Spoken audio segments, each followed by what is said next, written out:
Good morning, my friends, and welcome to our daily edition of Removing the Liberal Blindfold for this Friday, the 15th day of November in the year of our Lord 2019. November is now half over, and today is the day that the Democrats have proven my point of yesterday.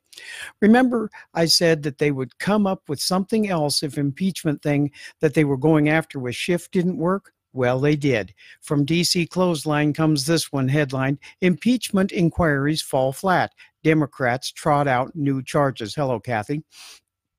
The corrupt Trump traitors were owned Wednesday when their house of cards of hearsay came tumbling down on to their next charade.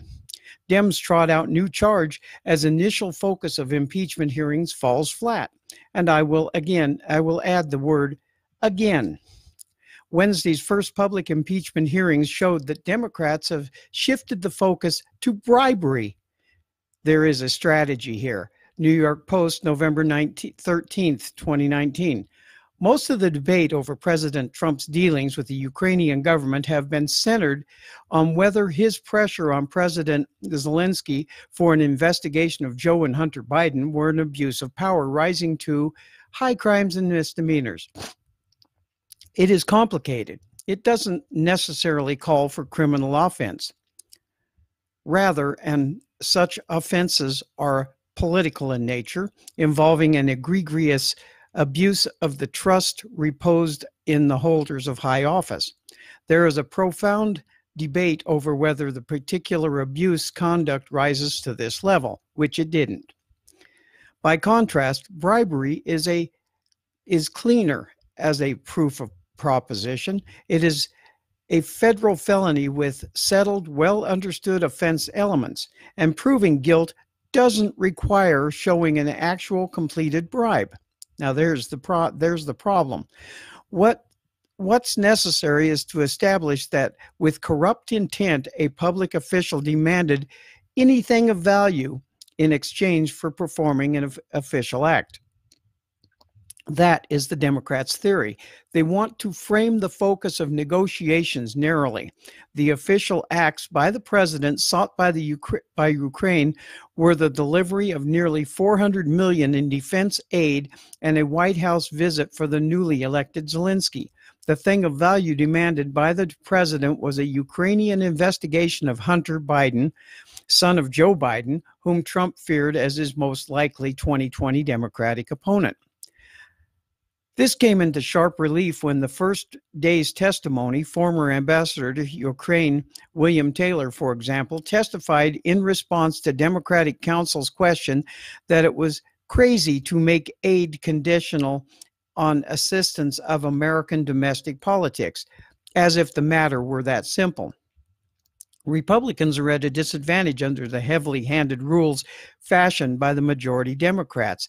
The president and the committee Republicans have been denied the right to call their own witnesses and present a defense that will come later, they are told, which it probably won't. And for now, though, there is already plenty of ammunition to fight the bribery theory, which is not being allowed. And in today's Removing the Liberal Blindfold, as I've been saying since the beginning of this circus charade of the Democrats, they hate Donald Trump. And because of that, the truth to them does not matter. The only thing that matters is getting him out of office. And it doesn't matter that if they did it the correct way, they might be able to possibly pull that off in the 2020 election. They don't want to take that chance. And to hell with doing it the legal way, like I said, by way of campaigning and trying to find the right candidate to run against him in 2020 to beat him. Oh, no, they can't do that. There is too much risk involved. So they have resorted to lies and making up stories that in the past would have gotten them slapped with a defamation of character charge that if their folly proved false. And for now, I think there are about 10 that they have tried and trotted out that has fallen flat on their faces. The Democrats care nothing for the way things should be done, only the way that they want things to be done. So they will make up story after story so that people like Cliff can believe them and push that false narrative as to the truth, and then they can get mad and rant and rave like lunatics when the truth wins out, as it usually does. But there is a problem with this way of thinking, folks, as I have told you before. And I've said this many times. You tell a lie enough times, it will be perceived as the truth. And right now, there are about 37% of the American people who have heard these lies so much that they believe them. That, my friends, is a problem.